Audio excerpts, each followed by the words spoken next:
역사적으로 일제시대 이후에 한국 초기 기독교의 3대 교단이 있습니다. 장로교, 두 번째가 감리교, 세 번째가 무슨 교단이냐 하면은 성결교단이에요. 성결교단. 3차 부흥은 누가 주도하느냐? 1930년대 이후에 성결교단이 주도합니다.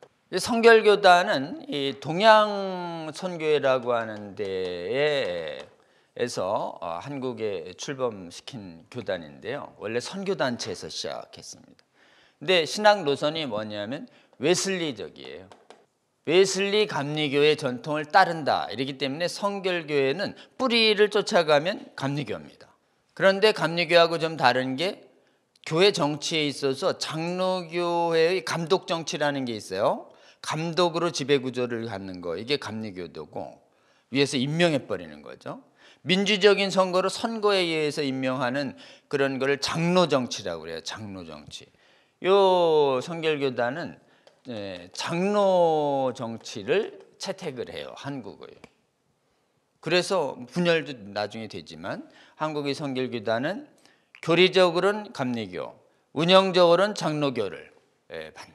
그런데 문제는 한국의 1930년대 부흥은 전부 성결교단을 통해서 은혜가 임하는 거예요. 그래서 한국은 감리교는 신학적으로 자유주의에게 오염되면서 급격하게 20년대 30년대를 거치면서 교세가 꺾이고 있었다. 이렇게 평가합니다. 신학의 오염이 부흥을, 성령을, 온전한 성경적 신학이 아니에요. 오염된 신학이 올수록 어떻게 해요? 성령의 불이 약화되고 소멸되는 것이에요. 아니, 진리의 영이시니까 진리가 충만한데 임하지, 진리가 아닌 거짓이 임하는데 성령께서 역사하실 수가 없는 거죠. 당연하지 않겠어요? 그리고 장로교회도 왜 꺼져가고 있느냐? 해외 유학파들에 의해서 자유주의 이 해외 유학 목사들이 한국의 장로교를 계속 어떻게 오염시키고 있었기 때문에 여기에 부흥의 성령의 역사가 거의 꺼져가고 있었어요. 그러니까 영적으로 메마르고 있었죠. 그런데 하나님이 대한민국의 교회를 불쌍히 여기셔서 군소교단인데도 말씀을 온전히 원색적으로 선포하는 교단 하나가 남아 있었습니다. 그 교단이 어디냐? 그 교단이 성결교단. 저는 이번에 성결교회 역사를 처음 알았어요. 그래서 특히 성결교회가 시온신학교 서울신학교거든요. 서울신학교에서 나오는 한국의 부흥운동의 역사책이 제 서가에 있었어요. 그래서 근데 그 서가에는 평양대부흥보다는 성결교회 부흥에 대한 게 있었어요. 그래서 성결교회도 부흥이 있었나 보다 그랬는데 이 책에 박영규 목사님 장로교회인데도 성결교회 부흥에 대해서 상당한 비중을 두고 한국의 제3교단으로 성장하는 데 있어서 1930년대에 임했던 이 성결교회 부흥회가 30년대 부흥을 주도했다. 이렇게 얘기합니다. 자, 성결교회는 동양선교회라고 하는 선교회가 중심이 되고 원래 본부가 일본에 있었어요. 근데도 불구하고 이 동양선교회는 자유주의화되지 않았어요. 자유주의화되지 않고 실제로는 성경을 그대로 전파하고 가르치는 성경학원을 중심으로 전도를 하고 있었습니다. 그래서 성경학원 이름이 이렇게 부릅니다. 성서학원이라고 불렀어요. 이 성서학원을 설립하는 게 성결교회 이렇게 전도의 기본이었어요. 성경을 굉장히 중시하죠. 그래서 일본의 동경성서학원이라는 게 있었어요. 여기 출신들이 국내에 한국의 경성에다가 성서학원을 설립을 합니다. 그리고선 표방을 해요. 있는 그대로의 복음을 전파한다. 이 교회사의 표현인데요. 저는 이 표현이 박한수 목사님이 쓰시는 표현인가 보다 이랬는데 아니었어요. 교회사에 나오는 표현이에요. 원색적 복음을 전했다.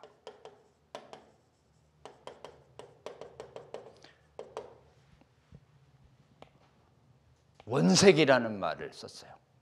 이 성결교의 특징은. 그래서 이렇게 이해합니다. 여기서 자유주의하고 싸워요. 신신학과 고등비평. 이 성서학원의 모토예요. 신신학. 요거 이제 자유주의 신학을 말해요. 그 다음에 고등비평. 초등비평 말고 이 고등비평은 성경의 원저자 시대 이런 걸 다 의심해보자 이런 거였죠. 이 고등비평을 통해서 독일에서 발달한 이 고등비평이 자유주의 통로의 황문을 열었다고 말씀드렸죠. 이 두 가지를 다 사단적이다 이렇게 규정합니다. 신신학. 쉽지 않습니다. 저거 가르치는 사람을 그 감리교의 교수로 임명해서 싸우질 않아요. 감리교는. 그리고는 장로교는 목사 하나, 선교사 하나를 몰아냈는데 해외에서 워낙 오염되는 사람들이 많이 일어나니까 이걸 도대체 어떻게 하나 이게 지금 긴장이 고조되고 있는 시점이었어요. 장로교는. 그런데 성결교는 어떻게? 신신학과 고등비평을 사단의 말씀이며 사단이 말씀을 부인하는 사단의 잘못된 행위로 정죄합니다.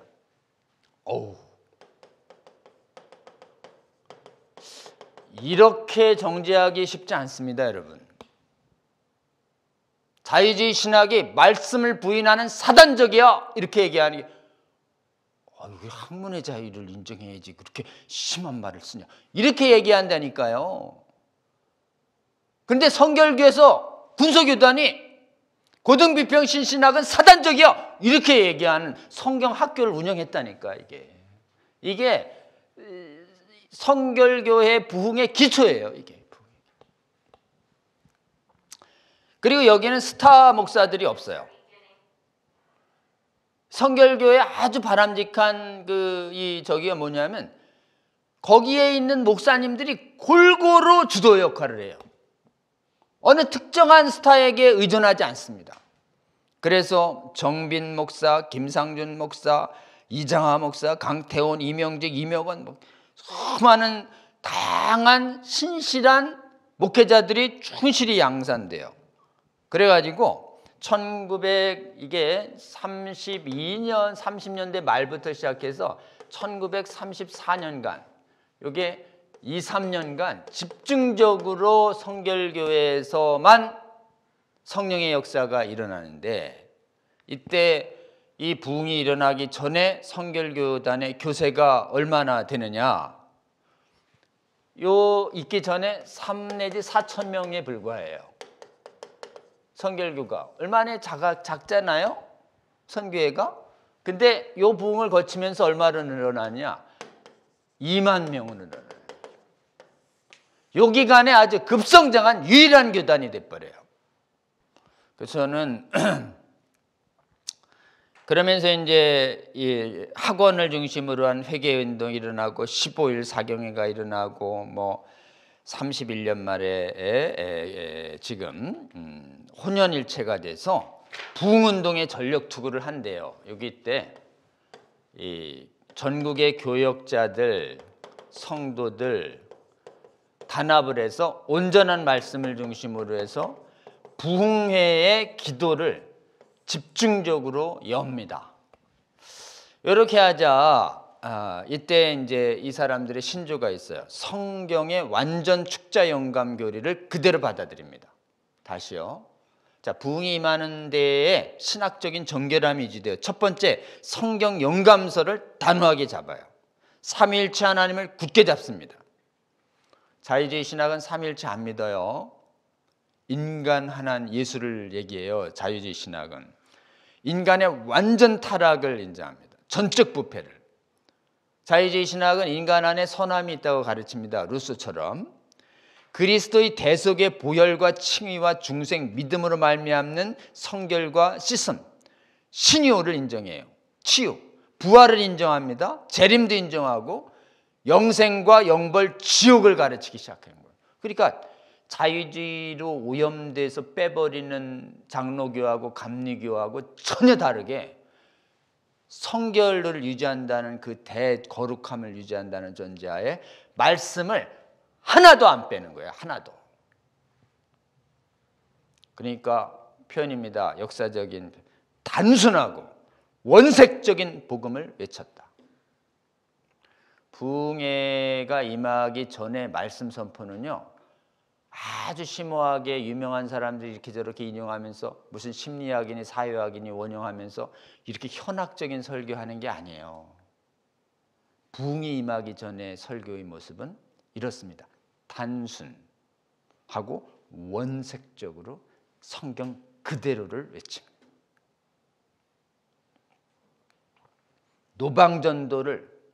노방전도는 누가 해요? 복음 부끄러워하지 않는 교양 버린 사람만 할 수 있어요. 노방전도는 교양하면 전도지도 안 돌려요. 노방전도도 안 해요. 차로 만나면서 좀 간접설교나 해야 되고 그러죠. 이래 되니까 개인적으로 성령 체험을 굉장히 중시하는, 보세요. 초대교회의 모습이 나타나고 있잖아요. 이래 되니까 이제 부흥을 본격적으로 줄 때 뭘 하냐면 천막을 만들어 가지고 천막에다가 수백 명, 수천 명이 들어가는 천막을 일시적으로 확 세우는 거예요. 이런 천막 대형 집회 방식이 영국, 미국에서 나타난 2차 대각성 이후에 나타난 집회 방식이에요. 건물이 없으니까 천막을 세워버리는 거예요. 그래가지고 천막 대형 집회 이름이 좋습니다. 전국 부흥 순회 장막 전도대. 이름 한번 볼까요? 전국 순회 부흥 장막 전도대. 순회 전도대.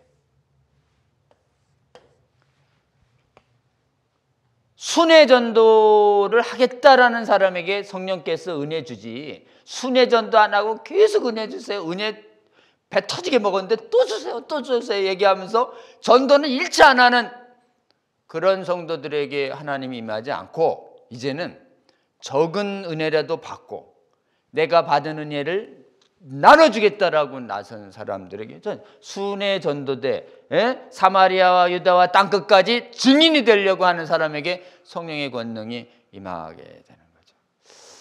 그러니까 여러분, 성령의 감동도요, 사명을 감당하면서 요구해야지 되지, 사명 안 하면서 계속 좀 하나님의 감동 요구하고 그러면 하나님의 감동 안 주시는가 봐요. 이래가지고 이걸 주도한 목사 이름이 있습니다. 이 단장이 정남수라는 분이 알려져 있는데요. 이분이 이거를 외국에서 돈을 줘가지고 이 큰 천막을 이렇게 지을 수 있도록 돈을 줘가지고 이 천막 만들어가지고 지금 전국을 돌아다니기 시작합니다. 여기서는 아예 분명하게 얘기합니다. 사회 구원이 목적이 아니라 개인 영혼 구원이 문제다. 사회 문제보다 더 중요한 게 영혼 구원이다. 아예 영혼 구원을 철면에 내세워 버려요. 왜 그랬냐? 감리교하고 장로교가 사회 문제에 관심 갖기 시작하고 개인 구원을 등한시하기 시작했어요.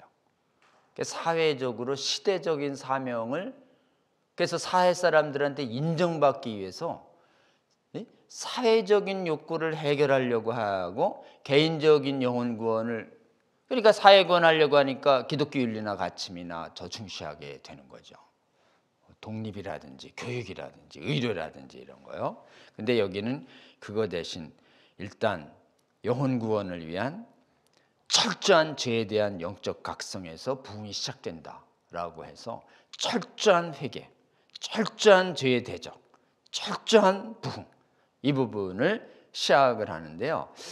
이게 1931년 말부터 시작해가지고 전국의 교회에 일어나는데, 여기 이 성결교회 역사를 보다 보면 특징이 있습니다. 교회 규모가 작아요. 우리는 막 장대형 교회 이랬더니 막 1,500, 3,000 와 이러잖아요. 여기는 많이 모여야 100명, 200명, 300명. 100명, 200명, 300명 모였는데 성령의 뜨거운 감동으로 거기에 통해 자복이 이루어졌다는, 그러니까 자잘한, 우리가 보기에는 에이 이 정도도 부흥일까 하고 얘기했는데도 그런 작은 교회들의 각성들이 전국에 계속 장로교하고 감로교회는 성령 감동 통해자복 씨가 마르는 그 환경에서 오직 작은 교회, 지역에 있는 겸손한 교회, 성결교회만 성령의 은혜가 임하기 시작한 거예요. 그러니까 어떻게 돼요? 은혜가 없는 장로교인들과 큰 교회 다니는 감리교도들이 전부 작은 교회, 성결교회 와가지고 은혜 받고 가는 이런 현상들이 전국을 뒤덮은 것입니다. 보면은 성결교단의 부흥에 주도한 교회들이 1931년 12월에는 1월 달에는 조치원 성결교회, 제 고향 근처거든요. 그다음에 이어서 확산된 두 번째 교회가 그 교도소에 있는 청주 외곽에 있는 면이 있어요. 부강면이라고. 부강성결교회. 이런 아주 작은 교회들에게 임하기 시작한 거예요. 충남, 삽교, 수원, 함남, 어포리, 예원리, 간평. 그래서 보면은 주로 이 지방의 한적한 겸손한 교회들 위주로 성령께서 확 덮은 다음에 마지막 어디로 수렴하냐? 평양에서 천막 딱 채웠는데 평양 수천 명 되는데 평양에 큰 멀찌감치 있는 장로교회, 감리교회 다 제끼고 천막으로 몰려드는 거예요. 하나님이 어디서 역사하시는지를 보여주시는 거죠. 그래서 평양에서 할 땐 막 3,000명이 천막에 모이고, 그 다음에 평양에 또다시 갔을 때는 4,000명, 10월에는 8,000명. 평양에 다시 장막 전도대 성결교회 목기 천텐트에 무려 몇만 명이 몰려들었냐? 이때 1932년 9월이에요. 1932년 9월에 4,000명, 10월에 8,000명이 모였다라고 얘기될 정도로. 저는 이 성결교단에 임했던 하나님의 은혜를 보면서 차별금지법 막는 부흥에도 1930년대에 부흥 주신 성결교회에 임한 부흥 모습처럼 임하지 않을까, 그런 생각이 들었어요. 어떠세요? 2주 전에 서울 퀴어 광장 반대 국민대회 5만에서 10만 모였어요. 그 깨어난 분들 어디서 오셨나요? 큰 대형교회 목사님이 막 솔선수범해서 우리 교회 총동원 낸 일입니다, 이런 교회가 거의 없었어요.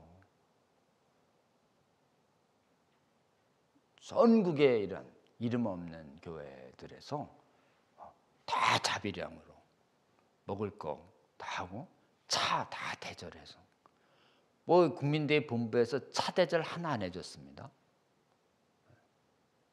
제가 보기엔 정말 깨어난 목사, 깨어난 교회들의 성도들을 깨우셔서 하나님께서 한국 교단 어느 교단도 총동원령이 없었으며 어느 대형교회도 공식적인 이름으로 총동원령 내린 교회는 많지 않았습니다. 아주 드물었어요. 몇몇 교회 빼고는. 그런데도 무려 총동원령 내려서 내린 그 땡볕에 막 폭우가 쌓이는데 5만 10만이 모였다. 하나님의 은혜죠. 저는 이 성결교단에 주신 이 부흥을 보면서 한국의 차근법을 막는 부흥에도 하나님께서 말씀을 온전히 사랑하고 성령의 능력과 은혜를 사모하는 이 시대에 수많은 정말 깨어난 영을 가진 성도들을 깨워서 차근법과 자유주의 신학을 막아내는 주의 그리스도의 군사로 세울 것이다라는 기대를 하고 있습니다. 그래서 세 부흥 중에서 첫 번째 스타교회가 주도합니다. 평양 장대현교회. 두 번째는 스타 목사님들이 주도합니다. 세 번째는요, 아주 말씀을 온전하게 원색적으로 선포한, 그렇게 이름이 널리 알려져 있지 않았던 아주 겸손한 교회의 교단을 통해서 하나님께서 1930년도에 부흥을 만들어가고 계시는 모습을 우리 보면서 하나님께서는 어떤 곳에 역사하시는지 이렇게 보게 되시죠. 크고 작은 교회 가리지 아니하시하고 말씀 위에 온전하게 쓰고 성령의 은혜를 간구하는 곳이면 규모와 관계없이 하나님께서 임하시고 역사하시는 모습을 우리는 교회의 역사를 통해서 이렇게 보게 되는 것입니다.